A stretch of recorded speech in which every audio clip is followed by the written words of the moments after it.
Sometimes in the NFL, the biggest story of the season isn't the touchdown highlight or the game-winning interception. It's the gamble a team makes in the offseason that suddenly doesn't look so smart.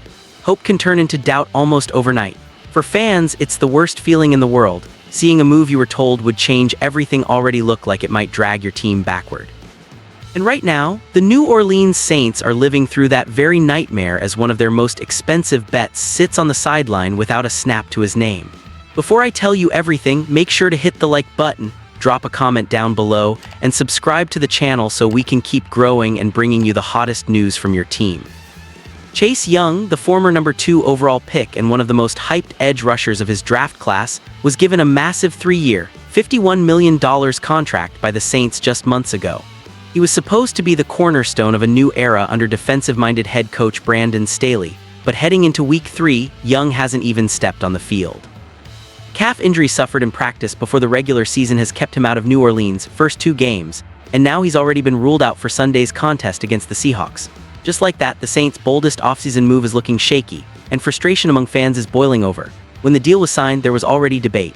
Young was coming off a season where he managed only 5.5 sacks, far from the elite production expected from someone of his talent.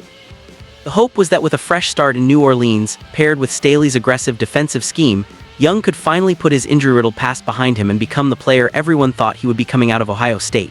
Instead, the injury-concerned Saints fans tried to ignore have immediately returned, overshadowing everything else the team accomplished this offseason.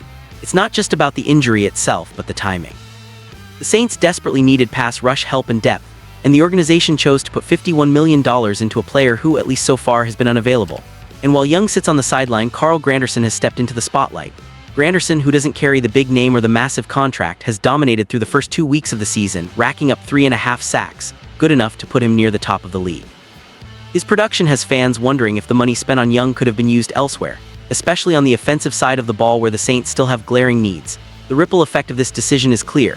When a team spends that kind of money on a defensive end, they're not just paying for potential, they're paying for impact. Young was meant to be the guy who disrupted opposing quarterbacks, opened opportunities for the secondary, and led the defensive line with his energy and talent. Instead, the Saints have had to adjust their plans on the fly. Brandon Staley has downplayed the issue publicly, insisting the team remains confident Young will be back soon, but there's no denying the disappointment. As one Saints insider put it, you don't give out $51 million to sit on the sideline in a hoodie. For Young himself, this is yet another frustrating chapter in a career that has been defined more by setbacks than by dominance.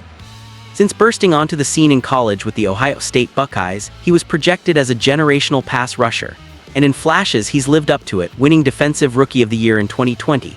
But since then, injuries have consistently robbed him of consistency and momentum.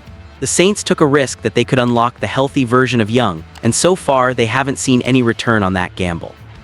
Fans are beginning to compare this contract to some of the worst free agency moves in recent Saints history. Could this become an albatross deal that limits what the front office can do in the coming years? It's possible. The Saints are not a franchise known for sitting on piles of cap space. They're constantly maneuvering around the salary cap, pushing money into future years to stay competitive. Committing this much money to an injured player could handcuff them when they try to add weapons for their quarterback or depth at other key positions. And yet, it's also important to note, it's still early. Young has described the injury as not long-term and has expressed confidence that he'll return soon. If he does come back and play at a high level, these first few weeks of frustration will be forgotten quickly. Imagine a scenario where Young joins a surging Saints defense in November and December, just in time to help push New Orleans toward the playoffs. That's the hope the front office is clinging to, but Saints fans have every right to be skeptical. They've seen this movie before: high-priced free agent signings that never pan out, injuries derailing promising starts, and the nagging feeling that the team could have used that money to better balance the roster. It's not panic time yet, but it's definitely a warning sign. So here's the question, Who Dat Nation? Did the Saints make a colossal mistake betting big on Chase Young, or will patience pay off once he finally hits the field? Let us know what you think in the comments. Don't forget to hit that like button and subscribe so you never miss a single update on the Saints and the entire NFL.